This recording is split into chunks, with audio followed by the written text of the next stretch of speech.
Airport main road, ಅಂದರೆ Hebbal to Devanahalli road.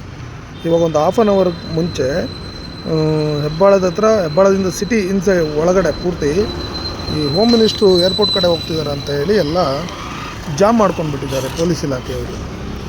So ಈ road ಏನು ಹೋಗ್ತಾ ಇದೆಯಲ್ಲ ಈ ಕಡೆ, ಈ ಸೈಡು ನಾನೇನು ತೋರಿಸ್ತಾ ಇದ್ದೀನಿ, ಈ ಸೈಡ್ ಬಂದುಬಿಟ್ಟು ಇದು ದೇವನಹಳ್ಳಿ ರೋಡು. ಇವಾಗ ಜಸ್ಟ್ ಓಪನ್ ಮಾಡಿದ್ದಾರೆ ನೋಡಿ, ಹಾಫ್ ಆನ್ ಅವರ್ ಮೊದಲು ಓಪನ್ ಇಲ್ಲ. ಜಸ್ಟ್ ಒಂದು 4 ಗಾಡಿ ಹೋಗಲಿಕ್ಕೆ ಹೋಮ್ ಮಿನಿಸ್ಟ್ರು, ಅವ್ರ ಮುಂದೆ ಒಂದು ಪೊಲೀಸ್ ಗಾಡಿ, ಹಿಂದೆ ಒಂದು ಅವ್ರ ಸಹಚರದ್ದು ಒಂದು ಪೊಲೀಸ್ ಗಾಡಿ, ಹೋಮ್ ಮಿನಿಸ್ಟ್ರು ಒಂದು ಗಾಡಿ. ಈ ಗಾಡಿ ಹೋಗಲಿಕ್ಕೆ ಎಂಟೈರ್ ಸಿಟಿ ಇವರು ರೋಡ್ ಫ್ರೀನ ಮಾಡಿಕೊಟ್ಟಿದ್ದಾರೆ, ಟ್ರಾಫಿಕ್ ಫ್ರೀ ಮಾಡಿಕೊಟ್ಟಿದ್ದಾರೆ. ಈ ಥರ ಟ್ರಾಫಿಕ್ ಫ್ರೀ ಮಾಡಿಕೊಂಡು ಜನರಿಗೆ ತೊಂದರೆ ಕೊಡೋ ಯಾರೇ ರಾಜಕಾರಣಿಗಳಿದ್ರು ದಯವಿಟ್ಟು ನೀವೊಂದು ಹೆಲಿಕಾಪ್ಟರ್ ತೊಗೊಂಡ್ಬಿಡಿ. ನೀವು ರೋಡ್ ಮೇಲೆ ಓಡಾಡಬೇಡಿ. ನೀವೆಲ್ಲ ರೋಡ್ ಮೇಲೆ ಓಡಾಡೋ ಜನನೇ ಅಲ್ಲ, ನೀವು ಆಕಾಶದಲ್ಲಿ ಹಾರಾಡಬೇಕು. ಯಾಕಂದ್ರೆ ನೀವು ದೇವ್ರ ಸಮಾನ ಅಲ್ಲ. ಜಸ್ಟು ಒಂದು ಎಲ್ಲಿ ಮೇಕ್ರಿ ಸರ್ಕಲಿಂದ ಯಲಹಂಕ ಬರಲಿಕ್ಕೆ 2 ಅವರ್ಸ್ ಬೇಕಾ ನಮಗೆ? 2 ಅವರ್ಸ್ ಬೈಕಲ್ಲಿ. ಅದು ಯಾವಾಗ? ವರಮಹಾಲಕ್ಷ್ಮಿ ಹಬ್ಬದ ಮರುದಿನ. ನಿನ್ನೆ ಹಬ್ಬ, ಇವತ್ತು ಹಬ್ಬದ ಮರುದಿನ. ಆಲ್ಮೋಸ್ಟ್ ಆಲ್ ಫ್ರೀ ಇರುತ್ತೆ ರೋಡು. ಈ ಥರ ನೀವು ಅದು ಹೋಗಿರೋ ಸ್ಪೀಡ್ ಎಷ್ಟು? ನೀವು ಕಡಿಮೆ ಅಂದರೂ 120 to 130 ಕಿಲೋಮೀಟ್ರ್ ಸ್ಪೀಡಲ್ಲಿ ಮೂವ್ ಆಗಿದ್ದೀರಾ.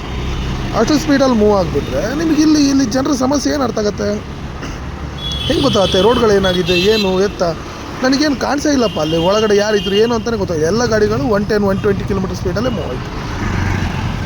ಸೊ ಅಷ್ಟು ಸ್ಪೀಡಲ್ಲಿ ಮೂವ್ ಆ airport road Hebbal flyover ದಾಟ್ತಿದ್ದಂಗೆ almost ಆಲು Devanahalli road traffic less. Flyover ಮೇಲೆ ಜಾಮೇ ಆಗೋಲ್ಲ, ತುಂಬ ರೇರು. ಎಲ್ಲ ವರ್ಷಕ್ಕೆ 1 ಸರಿ 2 ಸರಿ ಜಾಮ್ ಆಗುತ್ತೆ, ಅದು ಫ್ಲೈಓವರ್ ಮೇಲೆ.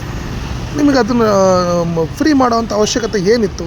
ಪೊಲೀಸ್ ಇಲಾಖೆಯವ್ರು ಕೇಳ್ತಾಯಿದ್ದೀನಿ, ನಿಮ್ಮ ಎಸ್ಕಾಟು ಏನಿದೆ ಗೃಹ ಮಂತ್ರಿಯವ್ರಿಗೂ ಕೇಳ್ತಾಯಿದ್ದೀನಿ. ನೀವು ಈ ಥರ ಜನರಿಗೆ ತೊಂದರೆ ಕೊಟ್ಬಿಟ್ಟು ನೀವು ನಿಮ್ಮ ಮನಸೋ ಇಚ್ಛೆ ನೀವು ಸರ್ಕಾರ ನಡೆಸೋದಾದರೆ ಅದಕ್ಕೆ ನೀವು ಬೇಡ, ನೀವು ಆಕಾಶದಲ್ಲಿ ಹಾರಾಟ.